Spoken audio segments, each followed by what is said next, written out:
Everything we know, from people and ants to stars and galaxies to quarks and atoms, the entire universe, might just be a simulation running inside a supercomputer inside an even bigger universe.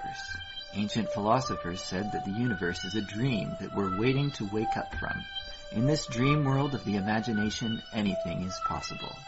All cultural items, from the dreams of our rodent-like ancestors, to books, to television shows, are merely permutations of the reality we think we live in. Today's age of computers and video games places simulations at the center of our cultural consciousness. A select group of us perform simulations for fun and profit, and we call them games, role-playing and otherwise. We live to run simulations. Join us on the Simulationist podcast as we explore our culture of simulations. Hello and welcome to another episode of the Simulationist podcast. This is number 17 of the things that we're doing today. Iteration or simulation? Take it as you prefer. Yeah, we're still waiting to hear back from people on that. Today is the 1st of the January of 2013. Yes. Happy New Year! Woo! Woohoo! Yeah, we have a whole year ahead of us. My name is Josh Treleaven. My name is Ryan Kirkby. And we got Ryan Kirkby with me. Okay. Yes, and just want to point out, come 2014, we'll be 52 more simulations or iterations in. Where do you see yourself in 1 year, Josh? Oh, where do I see myself? With the respect of the Simulationist. I think we'll have 12 listeners by then. Oh, my. I don't know how to get that many. But, well, I might be able to convince my mom to listen to one or two, but I don't know. Some of them are a little bit too, yeah. Well, I do have some friends that I've known for years, but we've never physically met, so it might be an interesting way to get them to know who I am, at least vocally. Okay, but, so what else in a year?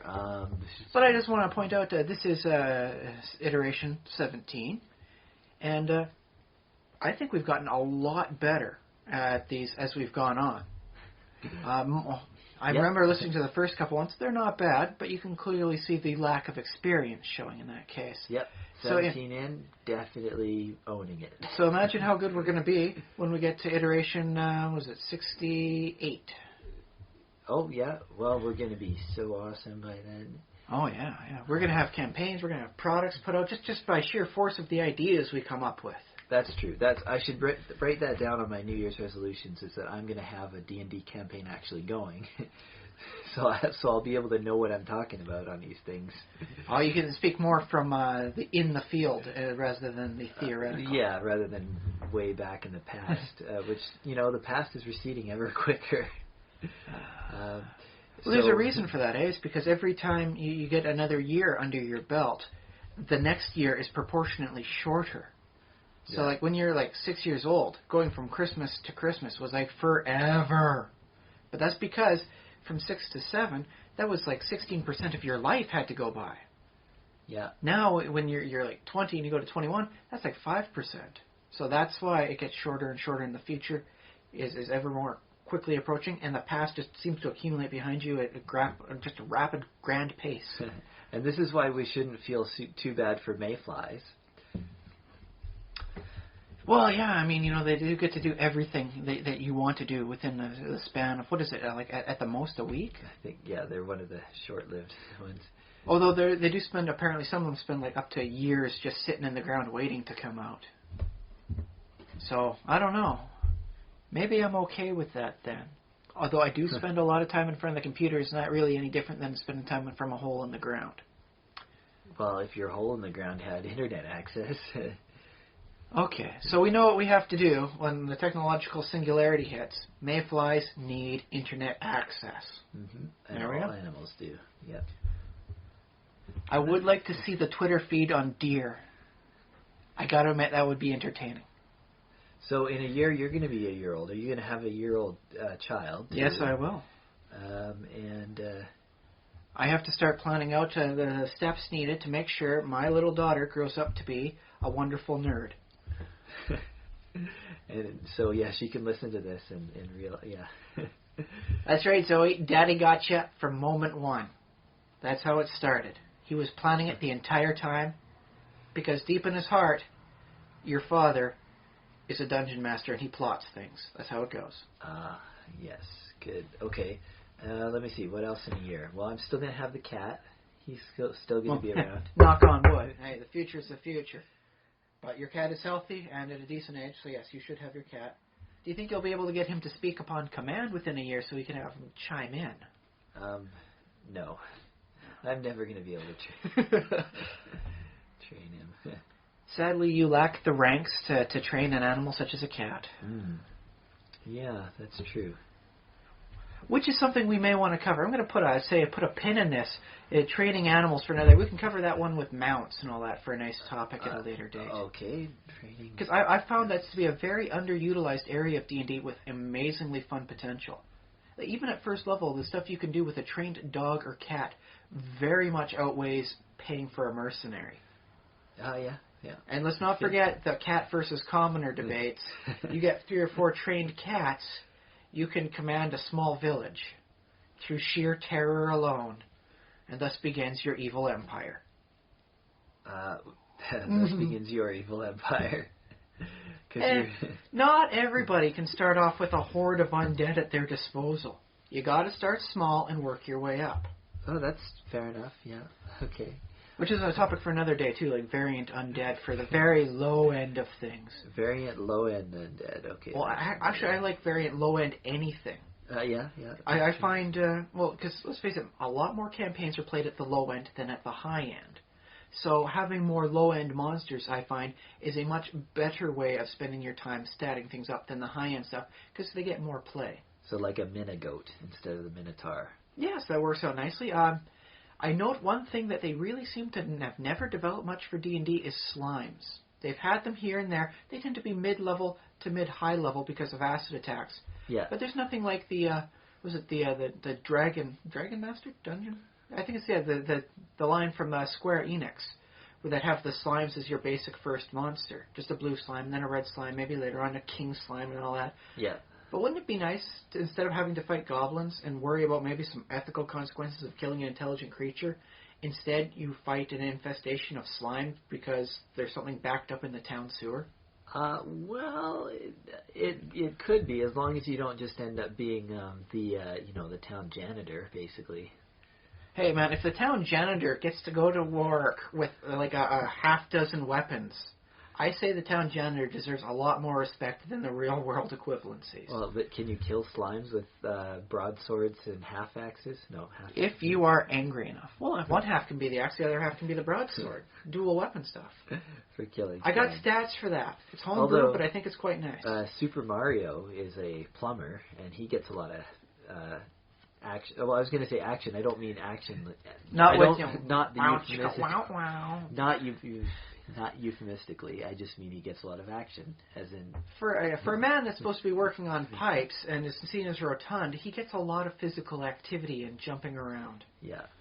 Oh, I want to play a Super Mario. Super Mario RPG, but not like the Super Mario RPG. You actually want to see the stats on a Goomba? Yes, I do. I'm sure. I might be able to manipulate some stuff on the Myconids for you, but then you start feeling bad hopping on them. Well, my first step is going to go to the internet and see if anybody's already done it, because my bet is, it's not exactly Rule 34, but it might be Rule 35. If it exists, someone has done D&D stats of it. Rule 34 D&D? Yeah. No, wait, that's a wrong combination. I don't want to look up. No. That's why I'm saying it has to be a different number. But I think there is a Rule 35 for that. There's a rule. How about Rule 3.5? Rule 3.5. There we go. I like that. But I would actually really like to see their stats on like jumping on the Koopa Troopas, and then to see like what sort of stats they have for like a game setup of you damage enough and the shell pops off. Or would that be a feat that Mario has? Some sort of like sunder thing, and that's what he's doing when he's hopping on them. He's effectively sundering their armor, and that's why they lose their shell. I think the other characters can do that too, like Luigi and the princess can also have See, that I don't effect. know, because the princess was only really in the second one where they were dealing with like picking up giant fruit and throwing it at other stuff. There wasn't much for Koopa Troopers. It was all one of those, it was a dream in the end. Yeah, they didn't do Koopa Troopers, huh? So maybe it's just that, Mario and Luigi have similar builds in that case? Yes, we will have to search up on the internet this later. If there isn't rules on it, we may have a very fun time ourselves. Well, there are some games. Paper Mario has Mario, not just Mario, but the other characters can actually.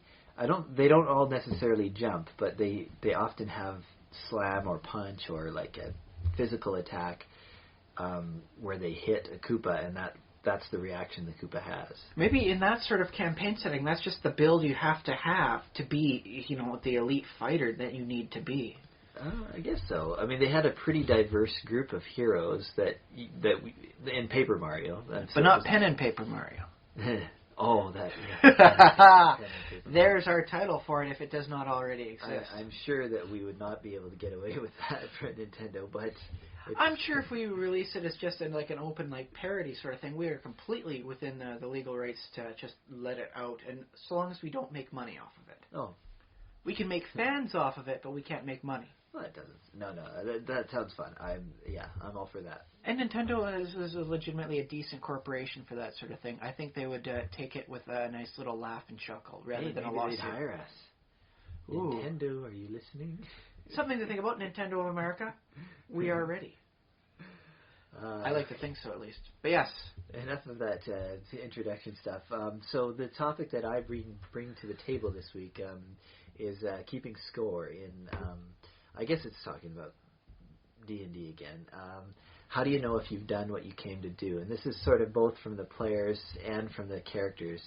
When you're wrapping up the end of the evening of role-playing games, how do you know if you did what you came to do?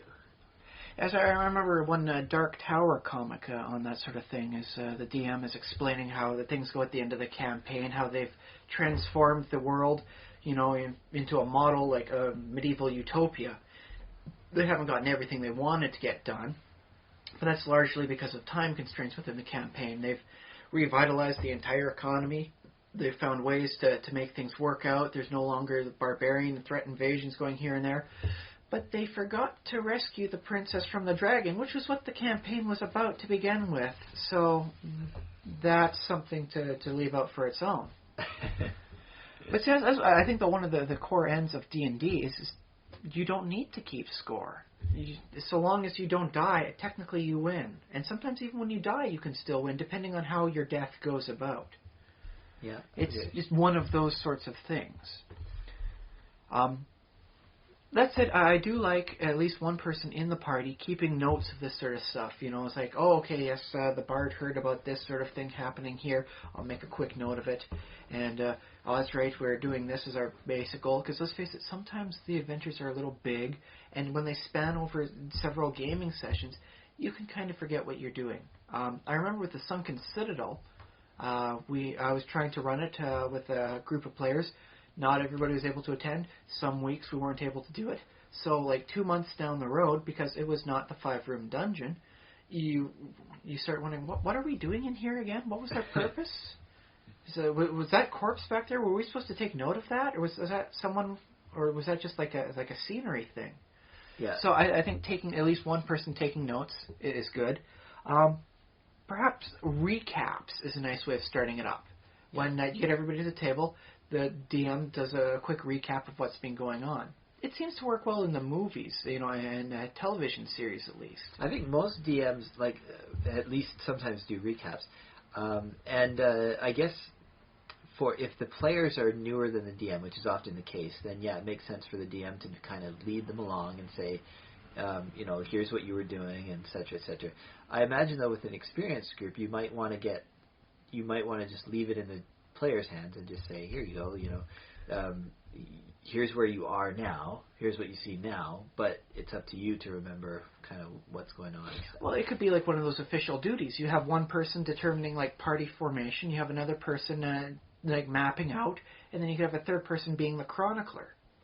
I remember that'd be fun. I remember one campaign I had. I was a very death-obsessed fighter. But how I made sure to show this was I would take the names and the style of death of anything that died within my sight. I was not just some brain-dead fighter. I was actually, at the end of every fight, taking out the ink and the quill, and I was writing down in my book the death of everyone and the potential every name that I was able to hear. And I can still remember more about that campaign than I can of most, because I still have the papers. I can look it up. Ah, yes.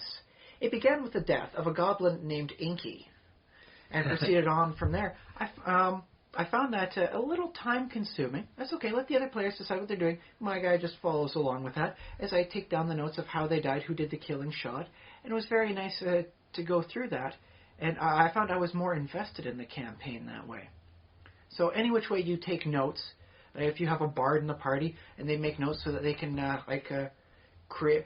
That's something I would like to say too. If they do create like their own epic, saga, or ballad of what they've done, and they've taken the time to note this is the events of what happened here, and here's the notes of what it entails, give them a little extra experience for doing that sort of thing. Because then it's out in the campaign world. You can start having that flow through you however you want, have it change, have fun stories with that, and then it's something they've created to add to the campaign. Not exactly like a magical item, but definitely on par with anything else that a player can create. That's good. Yeah, a little XP reward for doing a cool thing. At least an in-story sort of thing. It winds up working well. Yeah, that's good. I think that it should also be noted you can have fun keeping score in other ways. Instead of keeping tally of how much money you've accumulated, keep track of how much money you've accumulated of various sorts, and that way you say this. We've come across 100,000 gold pieces since we started adventuring together. Did you know that? And then doesn't that sound like something a very like numbers obsessed mage might do? It adds to their character. Oh, I like that if you do that in character. Yeah. And I had a complaint before too about, and I don't want to complain too much about D&D nerds because I am one, and but you get people who want to tell their stories, and they say, I made it to level 28, and we got 10 billion GP and billions of XP, and they quote a fairly specific number, but it doesn't really mean anything to me because my experience of D&D is that it ends at 20th level and so on, and they say it with such conviction, and I want to be there with them, but in a lot of ways it's like I don't know.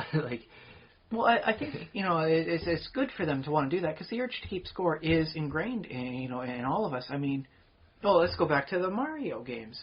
Super Mario Brothers didn't really have a reason to have a score up in the top left of your screen, did it? No, you didn't get any extra lives for doing it. You got extra lives for extra coins, but you didn't get any extra lives for just getting more points. Right. If you hopped on the flagpole at the right time, you got fireworks. That was your reward. Yeah. But they still had the score, and for the longest time, in many of the games, they were having a score tally keep on with that. So it definitely seems, at least within the gamer mind, that having some way to keep score is almost an integral part of the game itself.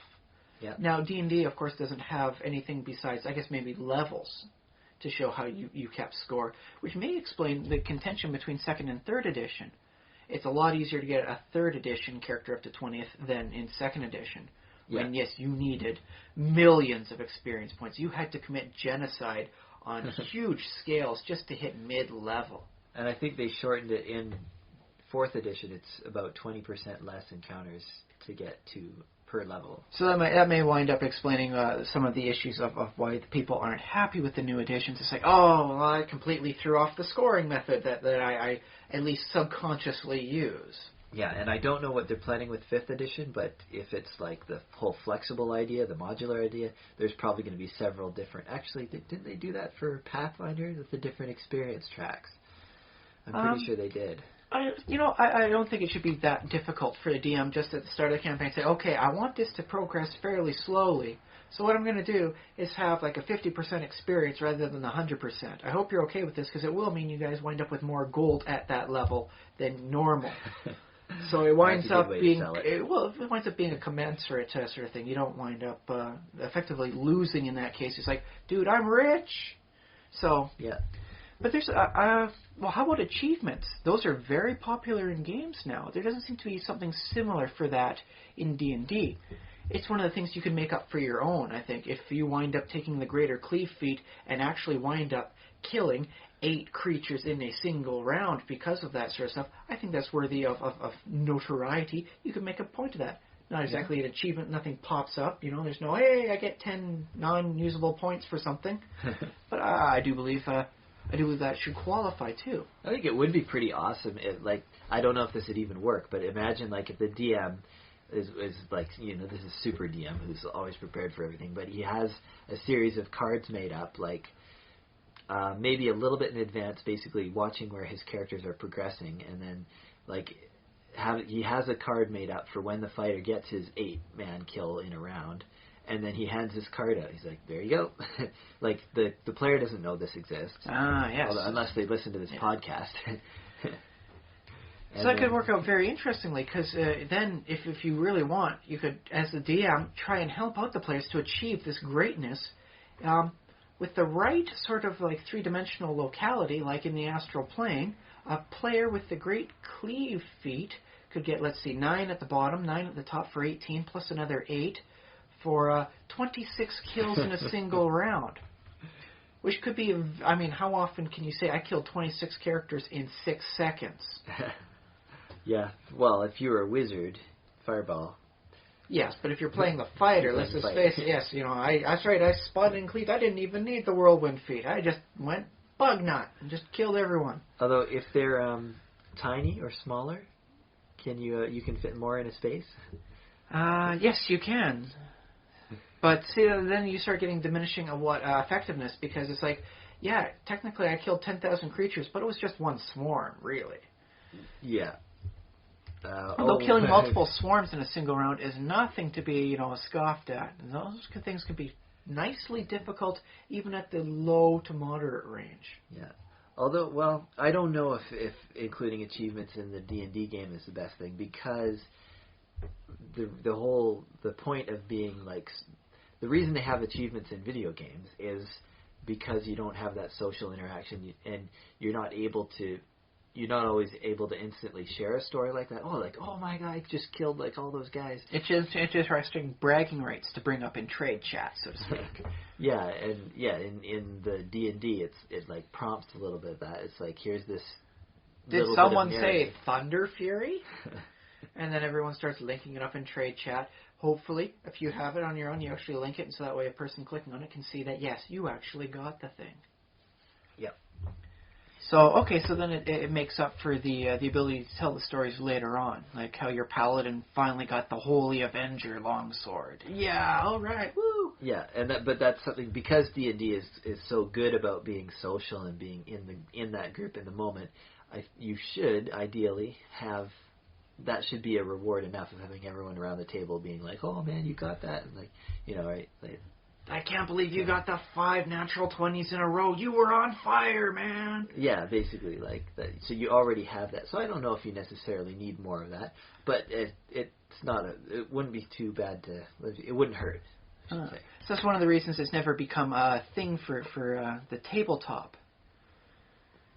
Then sneeze. Now I don't have to. We'll edit that out. Okay. So that would be. You just don't need to do it because the players were there. You can remember that. They can remember that. And you have the good story to tell. And maybe in the campaign it becomes noteworthy of something. Yep. Although the DM could potentially put that in as we'll say a semi-mechanic. If you wind up pulling off this amazing feat, did something that was ordinarily impossible, it starts spreading around. That's where you get your notoriety from. Yeah, that'd be good. And the leadership feat has a little bit of text in it, which people often complain about. It's saying this character has performed a great deed or something like that. It's how do you interpret that? Basically, if as DM a player, say so. Yeah. So yes, I think that would work as a nice way of defining it. You've done something truly stellar, and the DM can even mention it. Give you the polite golf clap. I like imagining the bard character actually being in charge of that. Do you ever read Giant in the Playground games? Giant in the Playground does what is it called? Order of the Stick. Yes, and they used to hold Earthworld as well. That before it moved to its own site. Okay, yeah. So I'm thinking of Order of the Stick, and the bard character is always Elon. Pointing out. Yes, Elon is his name, and he's always pointing out the plot relevant things that are happening around them. He's always breaking the third wall. The fourth wall. Yes. Fourth wall. He's in the 3rd edition. He's broken the 4th wall. Yeah. So it'd be interesting if it was the bard or one of the players who kept track of achievements and what was considered a great and noteworthy deed in the campaign world. Well, you could all. It doesn't necessarily need to be the bard. Like we talked about, like the numerology or numerological obsessed wizard sort of thing. And if you're playing that sort of character, you can make a note. The odds of you performing such a stunt were spectacularly against your favor, and you pulled it off. And then if the player has a little calculator, that was like a less than 1 in 400 chance of such a thing by the count of the people of such and such a place. And then you make up some nice little background stuff, a bunch of people that actually tally these amazing deeds. Might be worth something. It might be an interesting thing to have. If you wind up performing a great deed, you wind up telling it to the people at this place, and they'll decide whether or not it truly is worthy. They're the Guinness Book of World Records people. For the D&D, yes. D&D, yeah. There you go. Or if that doesn't exist, that could be your bard's ambition for the end game. No, I can actually see this being an interesting, dwarven area. Okay, dwarves. That's what they do, and it works in with the alcohol. They sell the alcohol, they tell the stories. And that's where the Guinness comes in. Okay, yeah. There we go. I was also thinking, I think it's been done before, but you can also have players assign, each other, kind of give each other ratings or points or something like that. You'd have to design a system that wasn't just, you couldn't just give everybody else 10 out of 10, just all agree, okay, we're all going to do 10 out of 10, okay, right?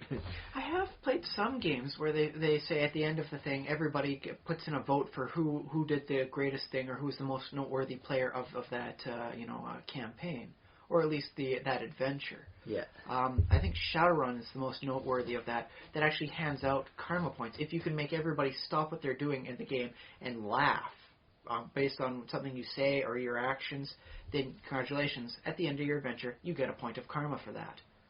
Although, sad to note, DM had to disallow that for me. I kept getting extra points that way. That's exactly what I said, too. That was half the reason I'm doing this stuff. Say la vie. Oops. Although, it might get distracting after a while. It becomes the comedy game instead of the D&D game. Well, the reason they put that in was they said, well, it is a game, and that shows that people are having fun. And that's a good way to make sure that people are having fun, is rewarding them for doing things that make everyone else have a good time. Yeah. So, but yes, I think any which way you can record how good you're doing, I think is a wonderful way of doing it, so long as it doesn't interfere with the gameplay itself. Because let's face it, sometimes combat gets a little bogged down when things get out of hand. Well, I wanted to ask you, do you think that the D&D system as it is kind of fine, or do you think you would want to add something extra? Do you think basically GP and XP are hard-coded into the system?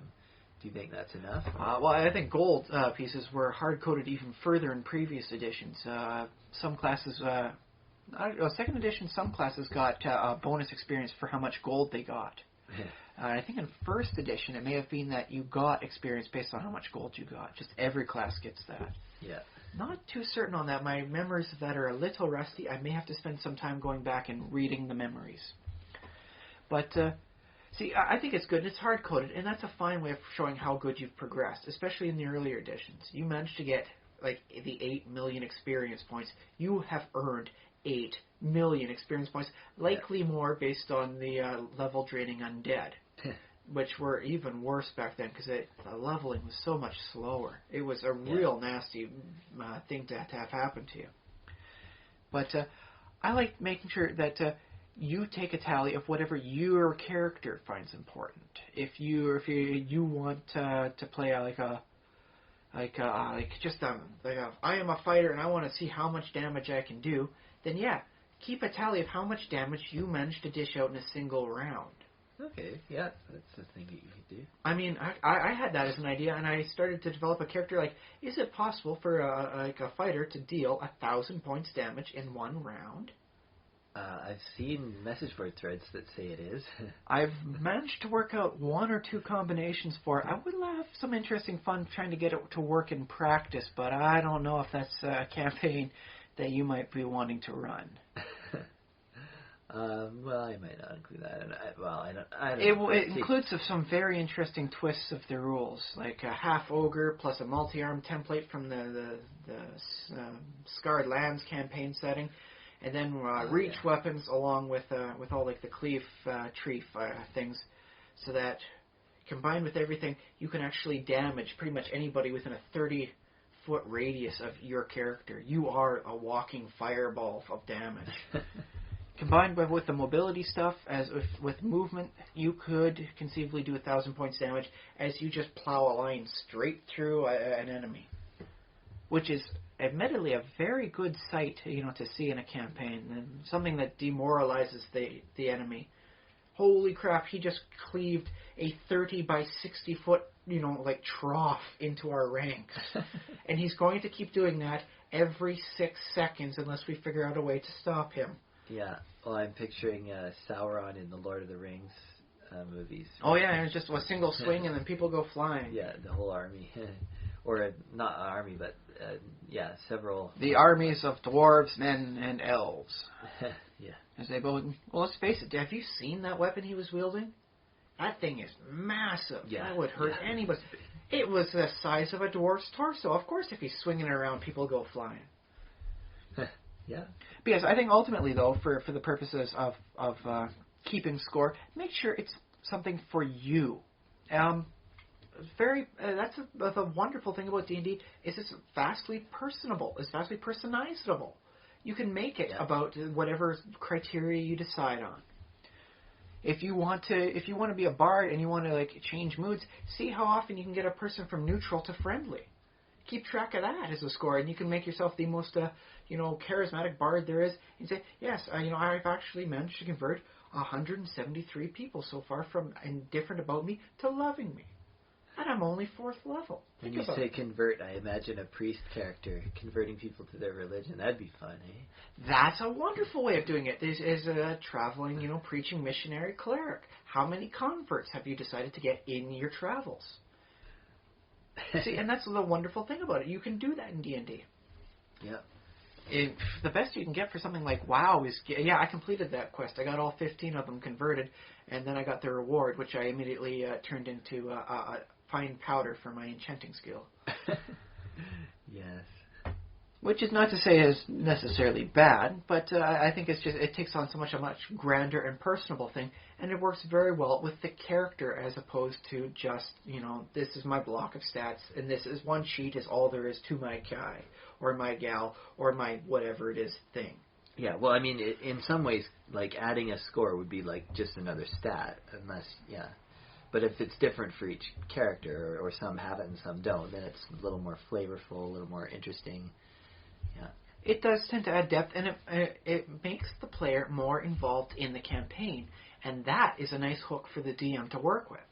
If you want to have a paladin who's doing the nice traditional style thing where he's a knight of the realm and he goes to tournaments, actually make sure there are tournaments. That's why players go from A to B, and along that way, they find out about this and they make a side detour. They trash the dungeon, take the stuff, and then they wind up maybe a couple days late. But they're there. They go into the tournament. He does the tournament. He does wonderful stuff there. He wins another tournament. He adds another notch to his tally. Yeah. Have we talked about tournaments though? Because I don't particularly like tournaments in D&D. Did I mention that before? I think we've mentioned that as the rule of games and whatnot. Like game within a game. Games and sports. Yeah. Recreation. In that case, it can just be down to simple sort of thing. You take the player aside, after the standard game is done, and then you do the proper rules for the how he fights. It's a nice side thing if that's what the player wants, and it's not that difficult to quickly roleplay that sort of stuff out, especially if it's a secondary thing. It's like, okay, this isn't going to be a big tournament, it's just a small tournament. I'll work on something bigger for you that'll help hook you up to more storylines later on. I guess, if the player wrote something like he's a tournament goer into his backstory, then you might want to include it, I guess. Or if he might not necessarily know about that until, he winds up being in the one thing and then that takes off. I remember you doing a thing in one of your campaigns. It was like a tournament of heroes. There was a thing like you have a 30-foot pole, and at the top there's something you got to grab. First person to get it wins. And everybody goes at it at once. Oh, do you remember that? I don't remember that. I remember it. I was trying to do it with my Scion, but I was going with the pyrokineticist. So the only way I had of getting burn the post down. I burnt the first 5 to 10 foot section to a crisp. The whole thing came down. Everyone got out of the way, and I ran to it. I'm actually surprised I was able to get just enough damage to actually burn that thing to topple. I don't remember that at all. Are you sure that was mine? Well, I remember the Psionicist. Yes, you remember my Scion, because he was wonderful, and he had 250,000 gold saved up. Not that I was keeping tally out there for those. I was actually saving up for an interesting portal system I was trying to work out. Yes. Which is something I still like to sit down and work out from time to time. A portal network between, nations, realms, and even planes of reality. Yeah, very cool. Yeah. I will work that through in a campaign one day, and I will change the world. I just like to see how it plays out, because if you're in a campaign and that sort of thing, then you don't necessarily have to imagine everything happening at once. You can take it slow, little steps here and there as you grow the portal network. As it expands, you can find out the peculiarities. What happens on the astral plane? Does it start attracting astral beasts? Do you have to start worrying about that? How does that affect the population thing? If everybody's effectively now in one massive city, how does that work? Yeah, well, and I want to point out too about building a portal network, in that because these are millions of gold pieces investments, it's kind of equivalent to some of the cathedral projects that they had in Europe. And some of the cathedral projects, how they would do those is an architect would design the cathedral and would figure out where everything is supposed to go, and he would live long enough to see, the ground dug and the foundation started, but he probably, no one lived long enough to see an entire cathedral start to finish. From groundbreaking to the opening ceremonies. Yeah, exactly.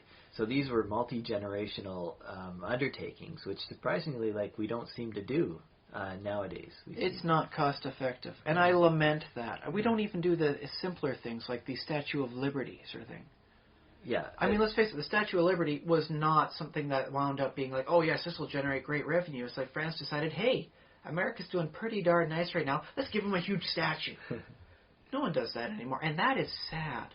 Yeah, and well, actually, I mean, it's not generational, but the World Trade Center took, I don't know what, 20, it was designed in the 50s or 60s. It basically took 20 years to build. It was a multi-decadal thing, yes. Yeah, and then when it came down and people were talking about rebuilding it, they were it was 10 years later, and people are saying, why haven't we rebuilt it and stuff? Well, a building like that, I mean, you look, when it was initially built, it took 20 years to build. This is not a 2-month project here. Yeah, it's not something you can just do the next year. Although I will note in D&D there is rules for that. Some of them I'm not particularly fond of for the Dungeon Builder's guidebook. I think they could have done it a little bit better using more skill-based rules as to how much progress gets done. Okay. And instead of the 70% is invested as money, work it as the third rule, because they already had that in the crafting skills. But whatever. That's something for another day, and a rant of my own personal thing of what they should have done. But that starts making me sound like a neckbeard, so I'm not going to go that way. Not now, at least. That could be another podcast. I'm sure there's a podcast out there called Neckbeards. Anyways, but yes, the portal system would also be a multi-generational. Well, not necessarily, because the cost and time for making a portal is only a few months. In fact, I've worked up some of the higher-end stuff. Yeah, you have. Yes, I had just out of curiosity, it's how badly can I abuse the system? And I made a shrine, a non-moving magical item, that granted true resurrection once a round, every round. Yeah.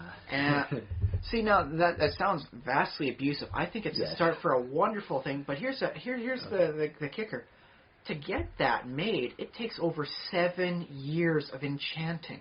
Oh, I see. Yeah. The cost of the magical, components, because it's a lot of gems needed for that.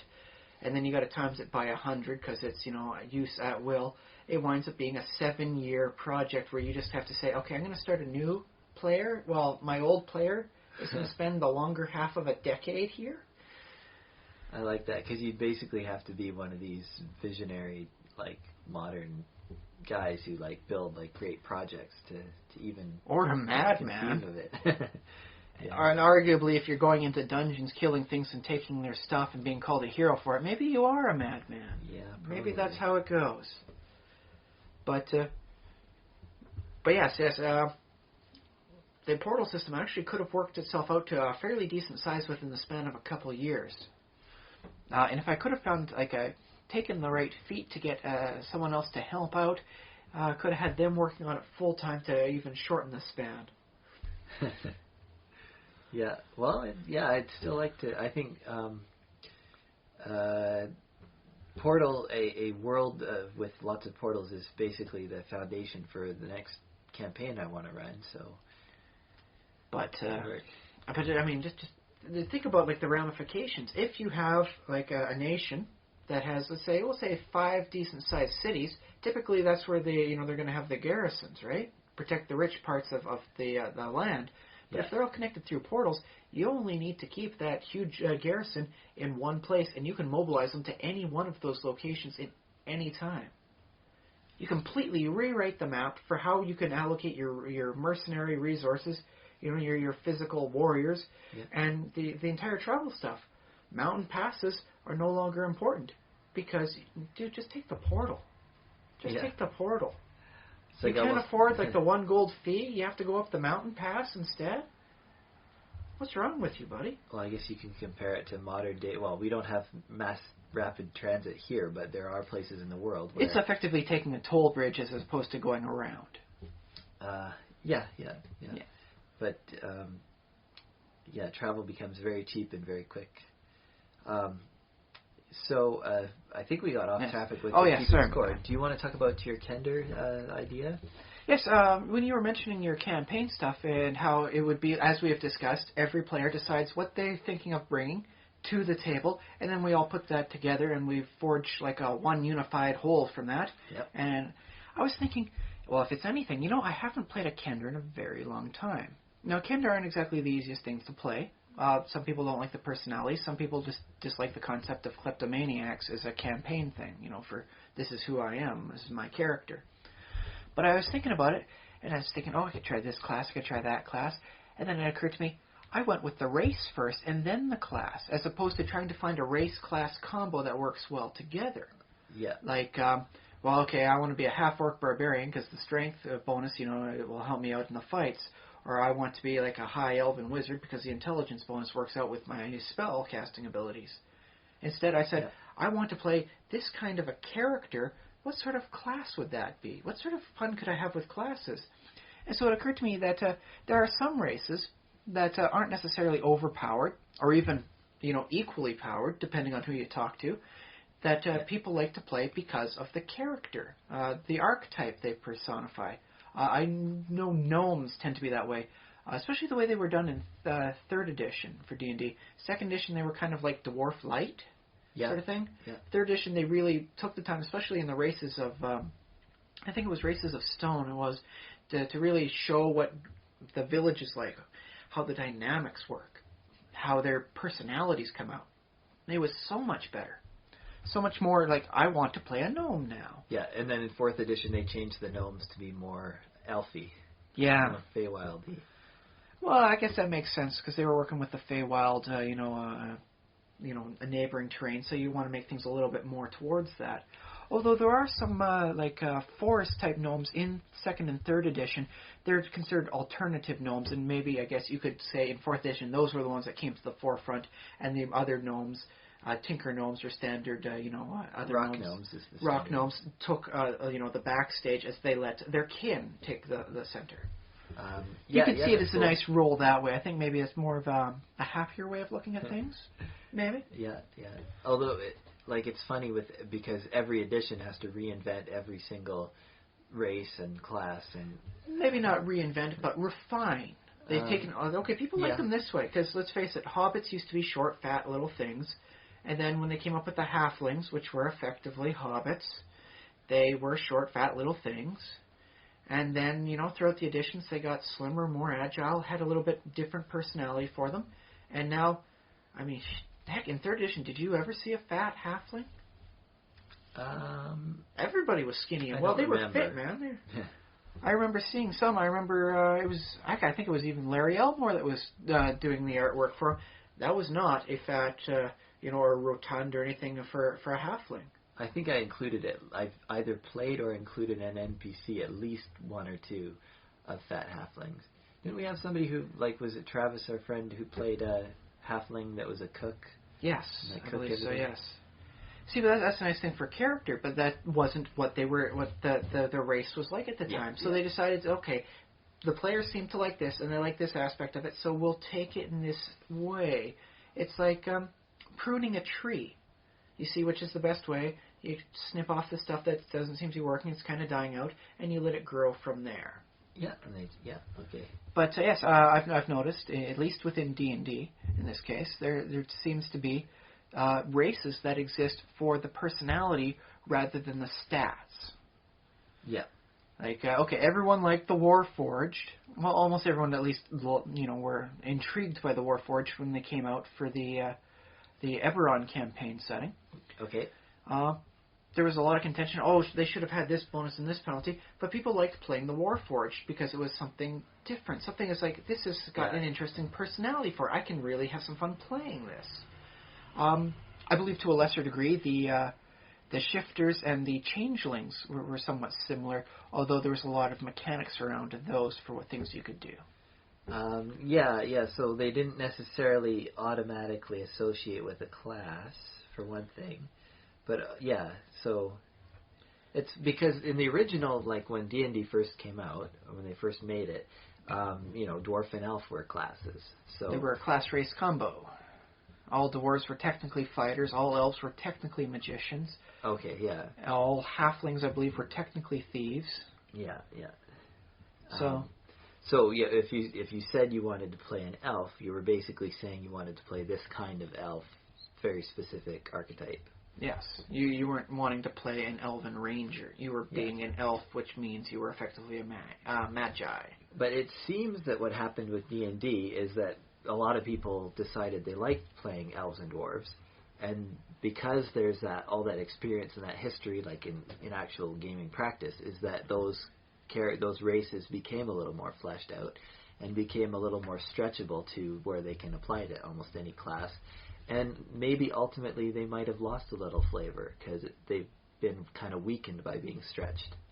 Well, as you say, as they say on the internet with dwarves, all dwarves are the same. So conceptually, the dwarves, at least for all campaigns and everything, in every sort of genre sort of thing, stays the same and mutates all together as one. Okay. Which I actually think is very much how the dwarves would like it to be. We are one solidified thing throughout many branches, and when one changes, we all change together to match, for we are unity. It seems to hit the dwarven mentality, I think, fairly well. Until that's not how they do it. Yes. They might change it. And that's when you start working with different conjugations. The dwarves that follow along with all the other dwarves keep themselves as dwarves, as is the plural that way, whereas these offshoot weird other ones are dwarfs with the F, as in singular dwarf. Yeah. With a plural. Okay. And then so you can start working out that, there's actually a reason for double pluralization on it, and everyone can have a heyday with that instead of arguing whether, it has to be this or that way for, saying the multiple of. But elves, I think, have taken a weird turn. I mean, I don't know where they came up with the idea that elves don't sleep in 3rd edition. Because if you recall, in 2nd edition, elves slept. They had resistances to this and that. And then all of a sudden in 3rd edition, it's no, elves no longer sleep. They just meditate. Deal with it. Yeah. That was a little weird. Yeah, it is a little strange, and it seems idiosyncratic. You want to put in a little extra flavor, something that makes them the elves of D&D as opposed to just another elf. Yeah, and the thing about that is too, it has to be something mechanical. It can't just be they have a little bit different skin, because you're not necessarily always looking at it. And Lord knows they did enough of that in the other editions. Yeah. Gold-skinned elves and weird, unfortunate implications with the drow and their skin coloration. Yeah, the black elves. Yes. Yeah. Or the shadow elves from the Ravenloft campaign setting. Yeah, and it's a little bit different because, on TV, and my mind is going back to Star Trek now with Mr. Spock and his Spock ears. And space elves. Yes, the Vulcans were space elves, basically. He had a very distinctive look, and basically that was the main thing that he needed. But they threw in a few little story details, too, about what he was able to do physiologically. Yeah, which would be interesting, when, to have, like, an elf have a nice little stunning strike. Don't know if anybody would accept that, but I think, something like that, a race that has, an innate capability of doing, like, a stunning thing. Well, you could just put Vulcans in D&D and say, yeah, there's Vulcans. I don't know how, but... Deal with it. Try and solve that, man. Wrap your head around it. Tell me when you come up with a solution. I'll see how well it works out. For a long time, I've thought that what D&D needs is to have Wookiees. Just, not from Kashyyyk or anything like that, and not bowcasters or anything like that. Maybe crossbows, but just other than that, Wookiees. Like, they just live in the forest. I would not complain. We could just call them, Yeti in this case, Sure. like Sasquatch, and just go with that. Yeah, okay, that'd be fine. I could really, you know what? If you put those in a campaign, you would not hear me complaining. Okay. I just like to roll with it. I think, especially with the D&D stat stuff they did for the campaign setting there, in I guess it was a D20 modern style, or at least close enough to it that you can call it that. I think that makes something that you can easily convert through. Yeah. Okay, and so now that I've sold you on Wookiees, Ewoks. So would Ewoks in this case actually be, like the same as Ewoks, or would they just be like some sort of juvenile version of the Wookiee thing you're working on? Juvenile Wookiees. They're like Wookiee babies. I didn't want to actually... You're calling my bluff here. I didn't actually want to talk about Ewoks. But I do like the concept of just throwing this in and seeing who notices. It's like, yes, that's right. It was a Trandoshan. It's like, who got that? Anybody get that? Okay.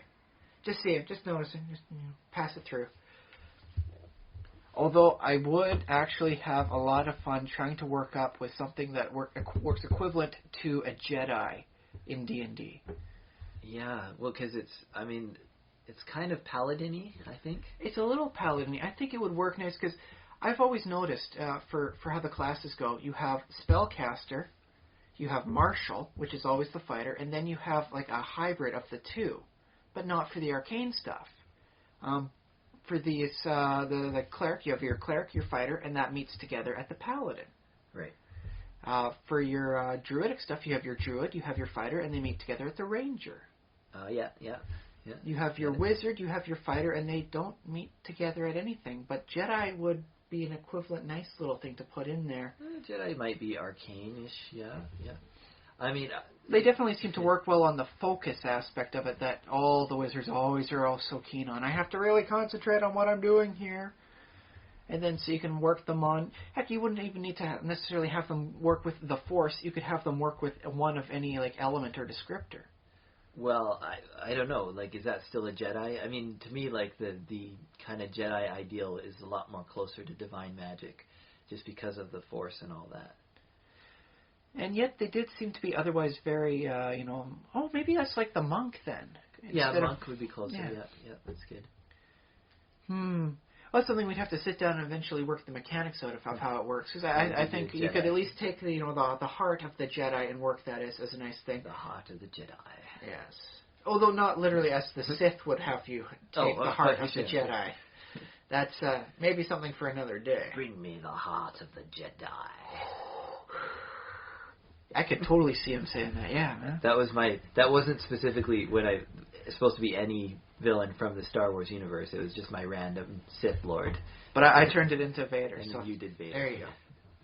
But yeah, I could see that. But you could work it so that instead of... Because let's face it, there's enough stuff you could do with the Force descriptor of what Jedis do with their Force moves. You could expand that out.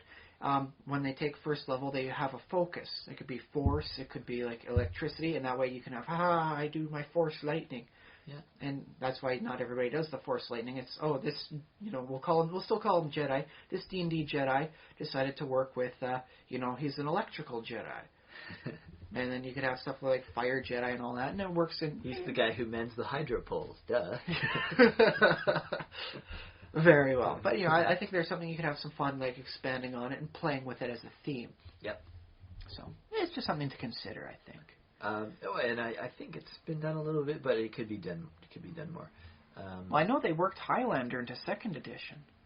That was entertaining. I'd like to see that. I'll see what I can do for converting it sometime. I'm not sure if we were on a path. Were we going somewhere? Yeah. Oh, sorry. So we were talking about races that are for a personality, and you mentioned Wookiees. You didn't necessarily say anything about what classes they would be, what sort of stat bonuses you had. You were just talking about, dude, I want Wookiees. Yeah. And I'm okay with that. You won't hear me complaining again if you add Wookiees to the whole thing. Yeah. And so in that case, you can see Wookiees as a nice example of something that is there for the character, not for the class race combos. Yeah. Or the stats and special abilities. Because if you ask someone what class is Chewie, it's like, I don't know, he flies a plane. I'm not a plane. Flies a plane. He can fly a plane. He flies a spaceship, but I'm fairly certain he could still fly a plane. Yeah. The principles are largely the same in the setting. I guess he'd be some kind of rogue, basically. Like him and Han would both be rogues, like a rogue team. If not an expert sort of thing, expert combo. Yeah. Something that tells me that, having to fly a hyperspace thing, you'd probably want to be an expert. Well, rogues technically have more skill points.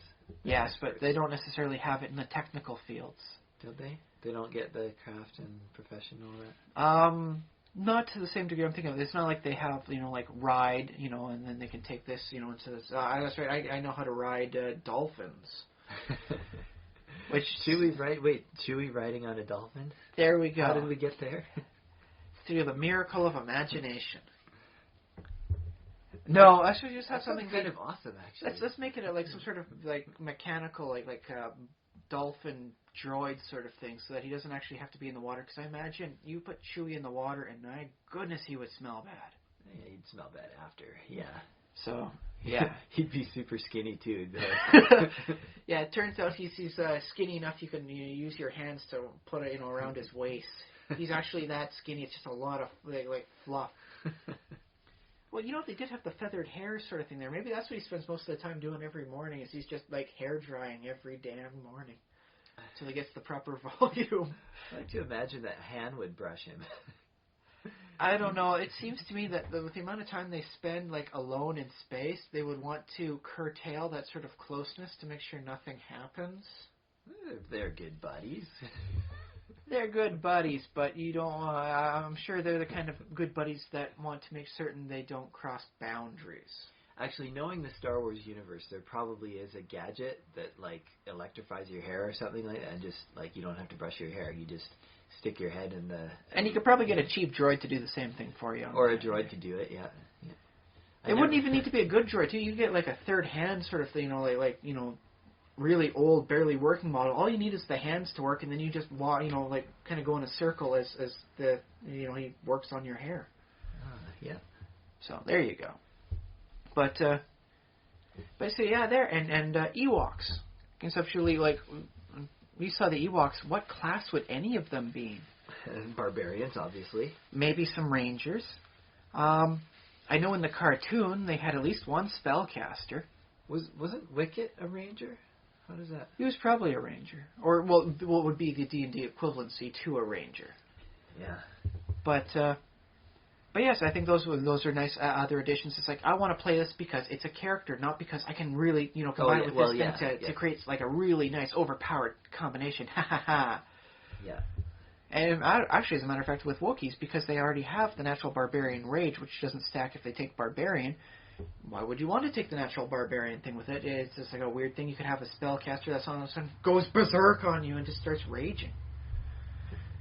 And so yes, I think those are also great additions to the whole thing of that. So we now have examples for the movies, and we have examples for games. So anything for novels you've seen for something that works out. Oh, a race I saw in a novel? Yeah, something you've heard of mentioned in novels saying, I would like to play that in a D&D campaign. Yeah, that's really struck me as interesting. I wish I had thought of that one a little bit beforehand, because I know there's examples, but... I know in cartoons, I as soon as I got into D&D, it's how can I play Orko for the He-Man series. I didn't want to play He-Man. He-Man was pretty darn good. He was a nice barbarian fighter combo, and that worked out well, and everyone had their own roles. Orko seemed like, I want to play Orko because I want to be in whatever Orko is. And you might be able to make that work in D&D still. I might have to go back to that and do some wiki reading. I'm sure there's probably got to be a wiki for He-Man and the Associated Masters of the Universe. Oh, I'm sure, yeah, I'm sure. He comes from a different plane of reality. There's got to be something about the whole thing. But so there does. If you can't think of one, you have at least recollection in your mind. Yes, I do recall something about that happening. I think that's the best I can do.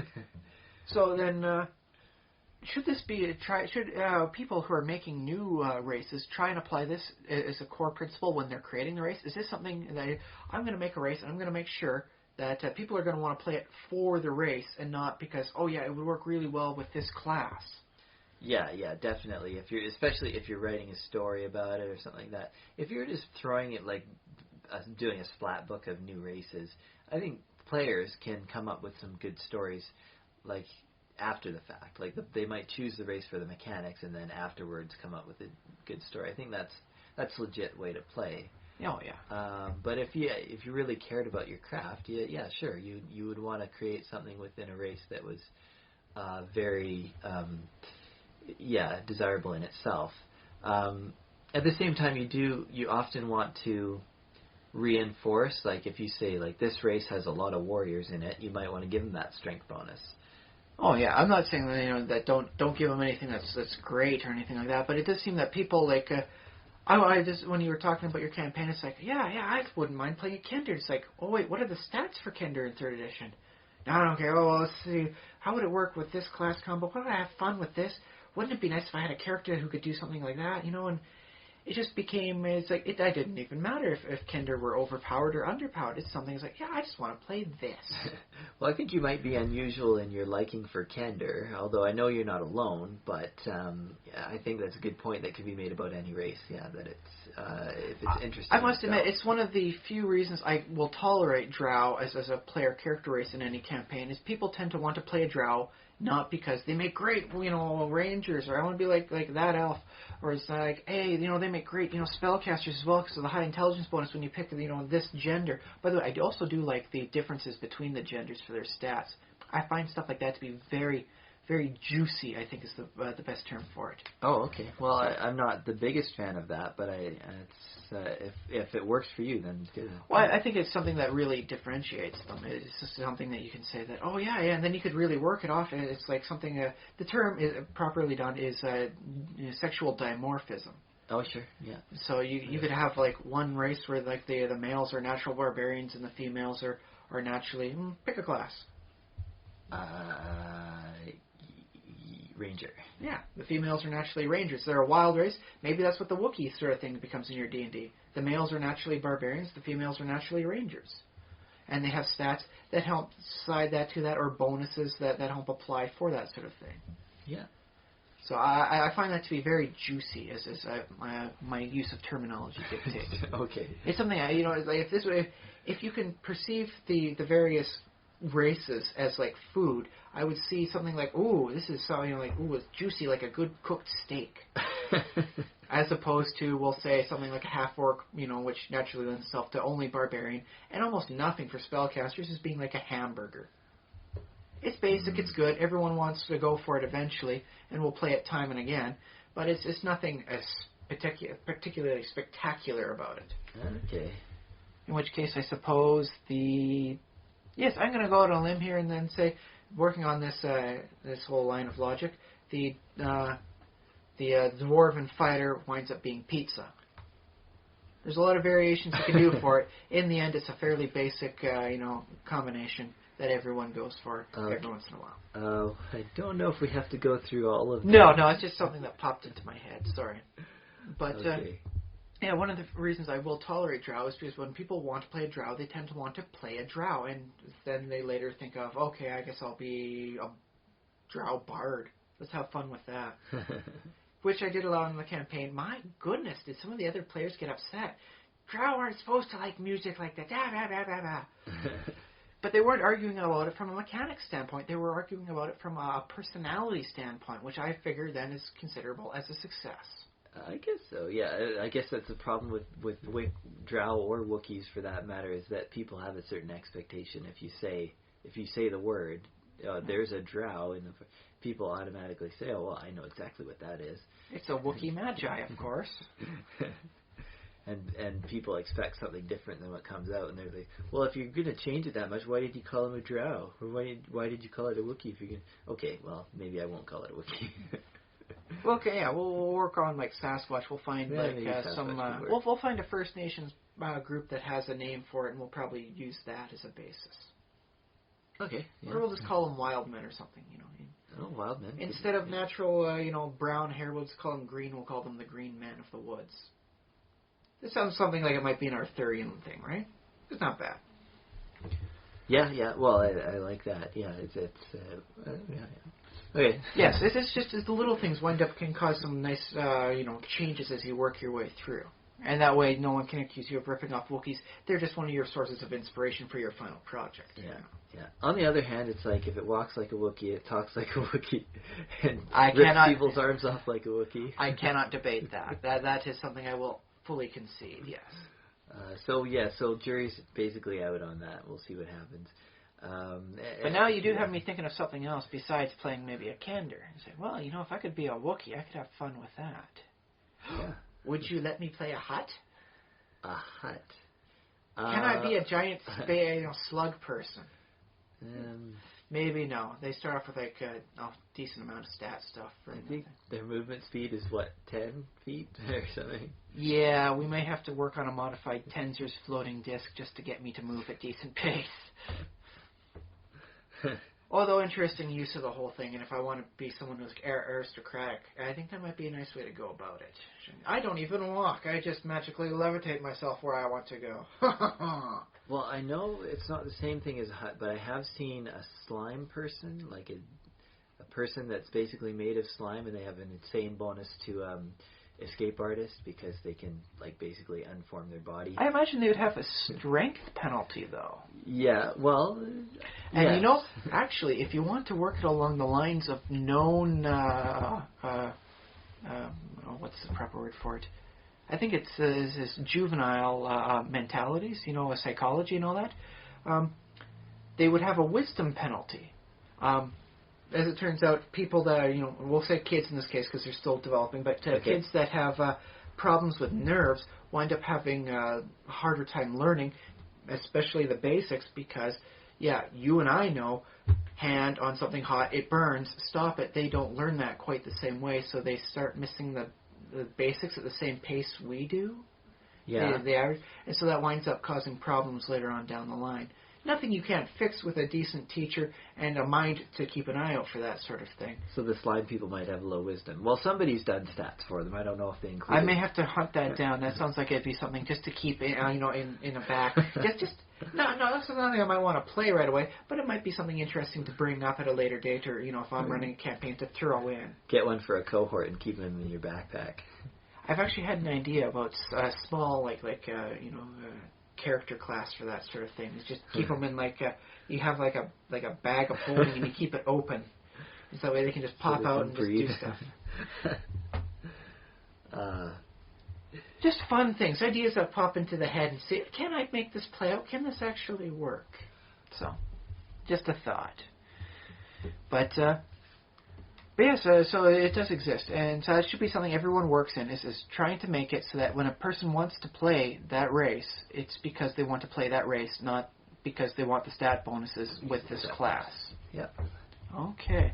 Well, that's good to know. I think that's something everybody should take home with them.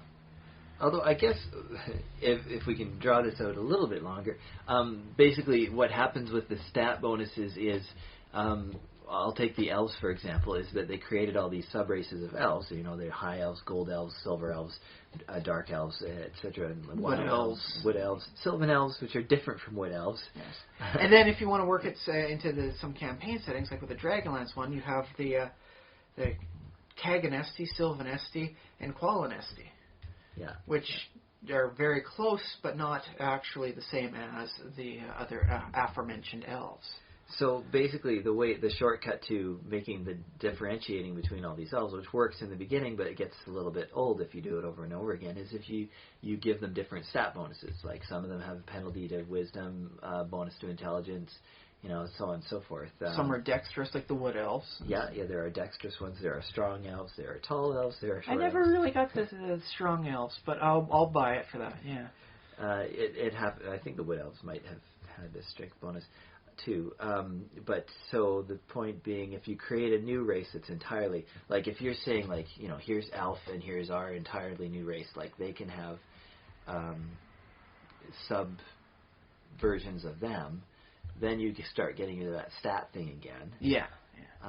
Which I don't know, although I did have, it's something that tends to work out, I think, as you're thinking, like, what is an elf to you? And what an elf means to you might not necessarily be what an elf means to me. Yeah. Like, I remember thinking about it one time. It's like, well, I remember elves being something like charismatic people would like to be around. And I think there's a Marcy Playground song that involves D&D.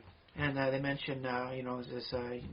it's just people adventuring and playing it, and it's a nice tune to it. I'll see if I can find the name of it. We can link it up. Sure. Yep. But one of the lines on that was, hook up with like an elven bar. But it occurred to me, I don't really see elves as someone that would really go out to the bar, and be considered like a bar thing, in any which way you want to take the term bar, by the way, Some people see it as just, I like going to the bars often enough. You're like, that's what you do. Other people see the, aspect of it, and that's the thing. And the bar is just where they do that. But then I got to thinking, like, they have high elves. Why don't I create like a low elf that works on charisma, sort of thing? And that's what they do. They're like the natural bards for the whole thing. And I wound up effectively, just in my own mind, as I was sitting down thinking while watching TV, I wasn't particularly interested in. Yeah. Came up with the concept of the low elf. The low elf. Or I guess sounds a little silly. Well, they have high elves. Where's the low elves, right? So they would be considered low elves by the other elves. It's just like, dude, they hang out with humans a whole lot. They're all about the partying.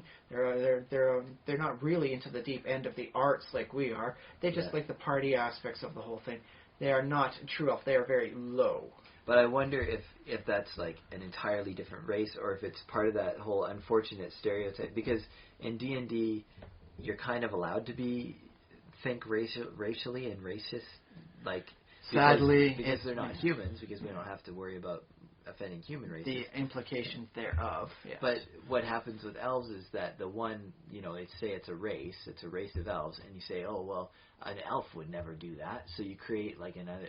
It's an inferior version of the race. Well, I don't think you're saying that. Inferior from the perspective of these elves. I guess, yeah, and I guess if the elves are racist themselves, I guess that can be a thing. I do hate to bring it up, but elven racism does seem to be a thing with them when people are working out the personality. That's why they have problems with dwarves. That's why they have problems with humans. No one's ever up to the elven standards, so they tend to wind up being effectively racist simply because they have such high standards for anybody that isn't also an elf. Yeah. Although I was thinking about that for the low elves, and if anybody was considering that, I was thinking, well, you have elves, you have half elves. The low elves would be like 3/4 elves. Okay, sure. Yeah. So that's the sort of thing. They're mostly elf, but they've got a touch of the human in them, and that's why they like the fun and the party and the now rather than the later. Yeah, because no elf likes parties. Well, they might like parties, but elves do tend to plan more in the long term. At least that's what they always say. Like. An elven typical mentality would be such that, oh, there are kobolds on the horizon. Well, we'll just wait for them to die, because I can have another 400 years of my lifespan, so I'm not going to go risk my life killing them. Yeah, okay. Which seems to be a very interesting way of thinking about things, but doesn't lend itself well to adventuring. Yeah. So come up with the 3/4 elf that plans much more for the short term than any long term centuries down the road. There's part of the mentality for your low elf. Such and so forth. Yeah, and it can work. Like if you want to do it, that's fine. That's okay. Yeah. It's just something I thought up as I was working through, and it seems to be like, okay, then if you want to play like a charismatic elf sort of thing, it doesn't.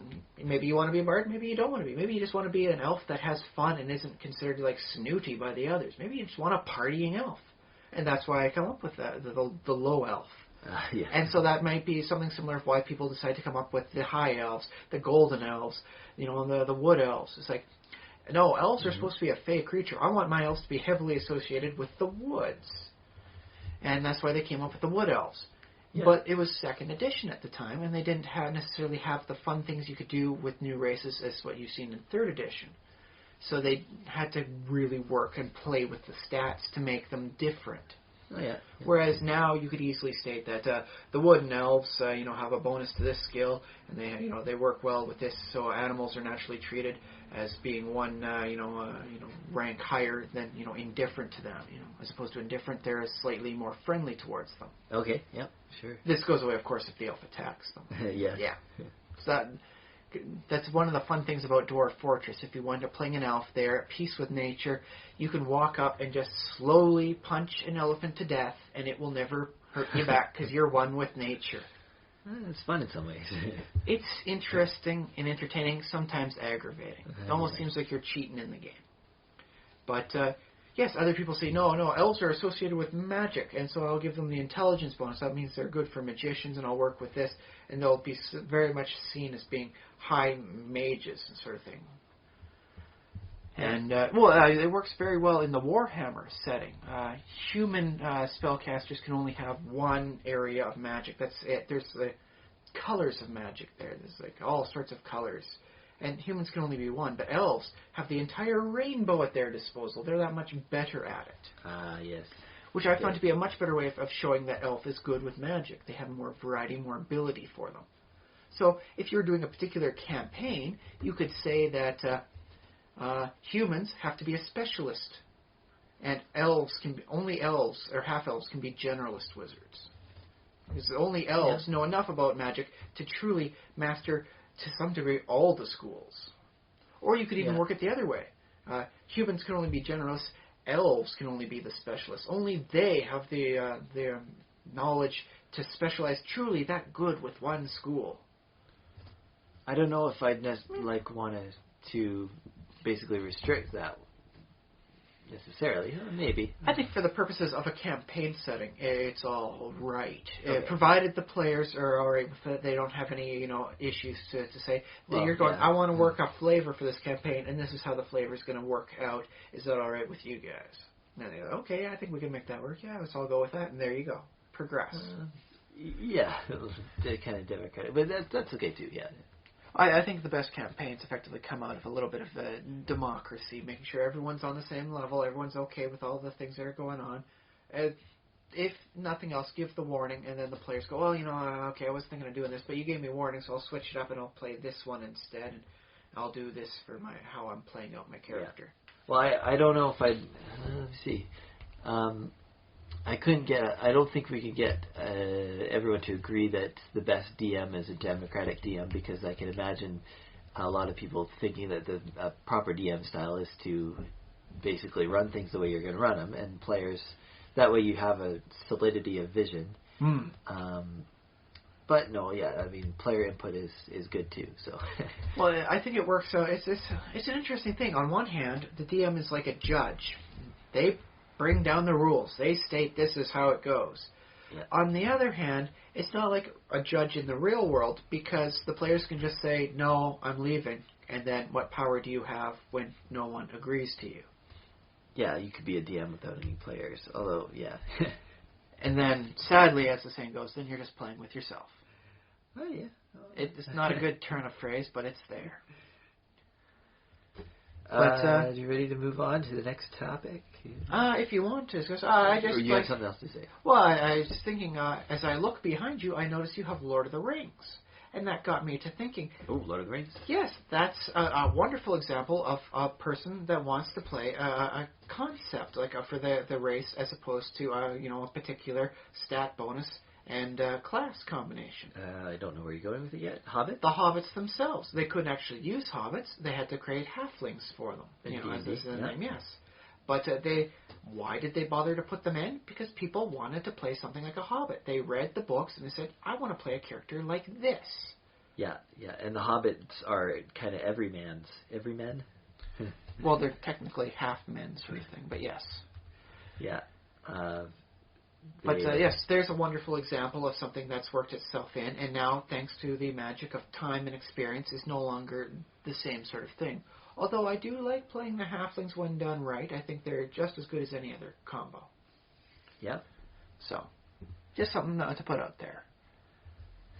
But yes, as I see, there's our novel-based example of from the other formats. Okay, yeah, that's good. So we have a little bit of time left to continue to talk, and my other topic that I had brought today was scale, and the question would be, how do you make your campaigns feel big and epic, even like after you've done something big and epic? Like, can you keep it going, do you think? Oh yes, we have talked about this before in other things, how to make something feel old. Yeah, we've done actually aged in, and now you want to make it feel big. So instead of just, you want to work it on the other dimensions as well for largeness. Yeah. So we're talking not just age, but scope and scale. Yeah, armies, empires, basically huge landscapes. Well, I've always been of the position that D&D's biggest things have taken place over the courses of the various editions. The death and return of Orcus didn't happen in just 2nd edition. It happened and it came back and it went through. I went back through, was it 1st edition he technically died? And then he comes back in late 2nd edition. And they have the whole thing where for Vecna being on Earth, and then getting sent to Ravenloft, where he's the chained god. I have the adventure. Very nice stuff there. Beautiful. And it's not very often you'll actually see stats that go 25 down the board, because that's where stats ended back in 2nd edition. Nothing higher than 25. Uh-huh. And he had 25 everything. So it is interesting to see that. But, and then, he escapes out of Ravenloft, and he apparently gets into Sigil. So he's in the Planescape thing, and then they have his ascension to godhood as one of the things that triggers the change between 2nd edition and 3rd. So he's the reason why sorcerers started coming out. So the epic thing is the storyline. Or at least the larger storyline. If the players don't necessarily work with it, it can be things that happen. If you keep a campaign going long enough, you can start building that up. Yeah, so all of this happens on the planes. And, I've had various DMs and I've seen various things where it's like, now we're going to conquer this entire plane, or we're going to save this entire plane from certain peril. I think saving the plane is a lot easier than conquering it. The concept of conquering an infinity it hurts my head because I have a sense of scale, I think. Yeah, so plane is very big. It's infinite in at least 2 dimensions, and most people forget the 3rd dimension. Yeah. Or what if you save the material plane? What if that was what you did? Well, it seems to work out because the material plane is actually finite, especially within the D&D campaign setting. Yeah. Because if you work with the Spelljammer, it might be as large as the solar system, but it's still technically finite. And the material plane of is a planet orbiting the sun, which is a finite space again. Yeah. So it is possible to either conquer it, though not easy. No one on Earth has managed to do that, and don't presume to think that your players are better than everyone who's ever lived on Earth, including Genghis Khan, by the way. Think to yourself, is my character better than Genghis Khan? If you can say yes, you might have a conceit problem. Although everybody wants their character. Well, many characters wish that they could get that kind of power. That's sort of what you aspire to, right? Well, sometimes. Some people go for other, objectives in the game. Yeah, it's D&D. You can go for whatever objective you technically want. Yeah. But I think saving it works a little easier than conquering the plane, because in most campaign settings, for better or worse, there always seems to be that one linchpin. This thing goes and everything starts crumbling. Yeah. You even saw that sort of thing in the Diablo series with the World Stone. Mm-hmm. If the World Stone is corrupted, then everything goes with it. And so you have to save it. See, on the one hand, it's interesting because it's clearly something to work towards. Like, hey, here's your protective goal. Go beat them to this location and defend it. On the other hand, it smacks of the gods were really crappy at their designing because they created this really nasty weakness. That exhaust port in the Death Star. Exactly. So it's like, okay, the gods created this, and then they put in this weak spot. Did they not know if they wanted to keep it? Was this just a trial run they've decided to let continue on? Which might be very interesting if the answer is yes. the gods are trying to work towards a better plane, and every once in a while they decide, okay, we've done all we can with this one, detonate, restart. Yeah, that'd be alright. Which is, a little heartless, but for the greater good of everything, to create the ultimate prime material plane. So do you think that's like a flaw in basically the writing and design too, or like, and if you're not going to do that, how do you make things still feel epic without like that linchpin that will bring everything down? Well, I think they did. I say they, but it's really just one person. Alan Moore did a very interesting thing for it in the Watchmen graphic novel. The day is saved. You no longer have to worry about a nuclear war between America and the Soviet Union. I praise, And then Adrian asks Dr. Manhattan, how will it work out? Has this, come to an end? And before Dr. Manhattan leaves, he tells it never ends, which is very deep. The longer you think about it, I guess so. Yeah. And so it got me to thinking: you know what? It could have been that. Yeah, okay. The nuclear war happened. Everybody on Earth dies. It doesn't mean it ends. It still keeps going. So all you have to do is impose the danger to you and your way of life. Okay, as opposed to destroying everything. It could just be that if this box is open, we'll call it the MacGuffin box, because it's basically what it is. It will unleash a plague of such virulence, it will decimate the planet. It will literally get rid of 10% of the population. And that's effectively the Black Plague you're redoing here. Yeah. Okay, the Black Plague was even worse. It got rid of about a third of the population. So it'd be trisimate? I won't bother for working out the details on that one. But you basically reduce a third of the population. It would change everything you know about how it works. And if those of you out there who have actually studied what things were like during the Black Plague, very interesting, very good to use in a campaign.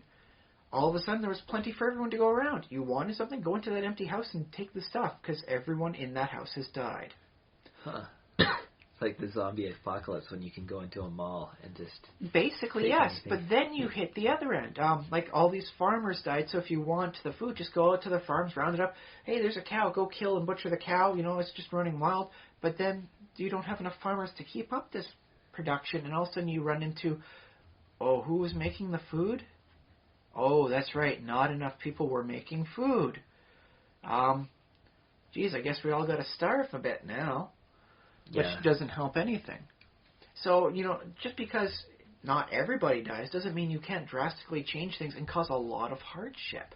Killing off a third of the population is going to cause some nasty problems, especially if it works itself out that the people who are at the lower end that make things work, we'll call them the axle grease of society. They're the ones that keep things running. May not be grand and glorious, but they keep things moving. They keep the economy going. They make sure the goods are made. If they go out, things drastically change. So either you have to step up to find some way to counter this and make sure it doesn't come to pass, or start working on some sort of magic item that will replace them, and hopefully things continue fairly unabated. Yeah. Well, I find that hard to picture in a D&D world, because I picture I know it's not the case that they're entirely independent towns, but... I kind of picture these independent towns where most of the work is done within that town. Although I guess it's true that even globalization basically happened around the 1500s. Well, there was the Silk Road. If those traders died off, the goods and all that would have died off with them. And you wouldn't have had the people working on the wonderful tapestries sharing the knowledge. The compass might not have made it to the Europe when it did. The compass, or at least its crude predecessors, was apparently brought over with Marco Polo from the Orient. Okay, yeah. So that's good.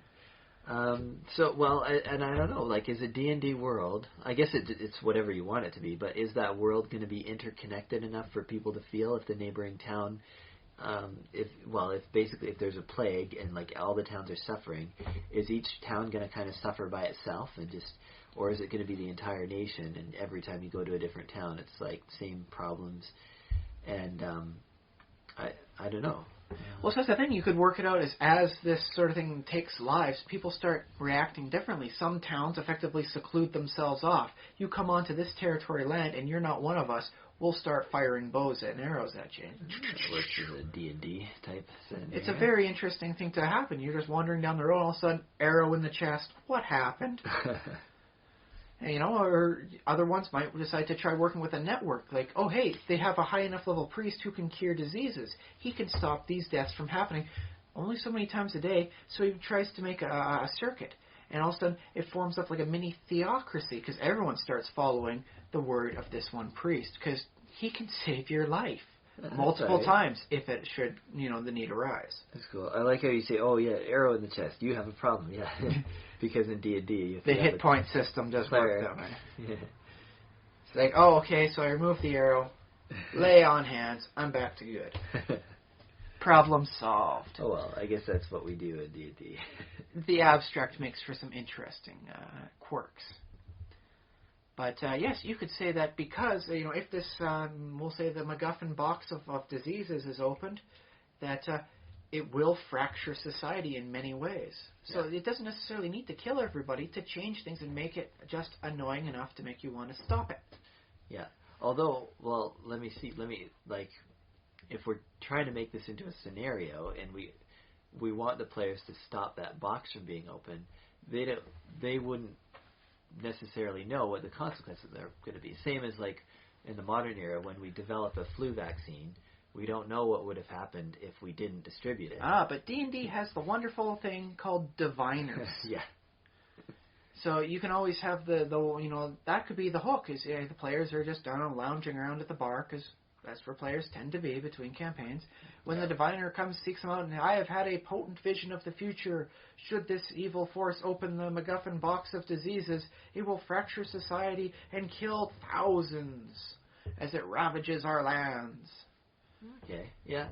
And now, how epic, this is almost another question, but how epic do storylines need to, I often feel like it's good to have that really big, a plague itself probably isn't big enough, kind of deal, it has to be maybe a demon invasion or one of the planes is going to collapse or something like that. It's got to be really big to be. I don't know, because I have had good experiences with plagues.